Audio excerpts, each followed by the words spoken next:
Welcome to Samba Samba. Enjoy the video.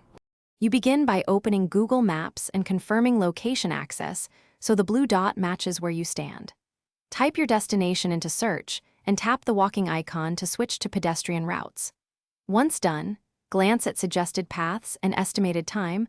Walking ETA includes sidewalks and crosswalks.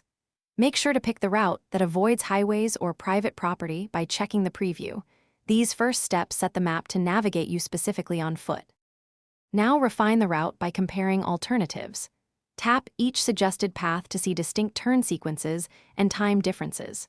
Use the steps view to study every sidewalk turn, overpass, or stair so you won't be surprised. This explains why a slightly longer path can be faster on foot. If needed, adjust settings to avoid ferries or highways that Google might still suggest. These options help match the route to safe pedestrian choices. Keep the map centered on your blue dot as you prepare to walk. Start navigation and follow voice prompts plus the on-screen arrow to keep direction. As you walk, glance at the next turn card and confirm landmarks. This reduces missed turns.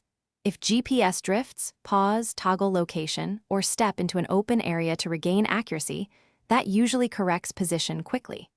Make sure to download offline maps for low-signal zones, and if the route is wrong, report a problem so Google can improve future walking directions. Finish by confirming arrival on screen.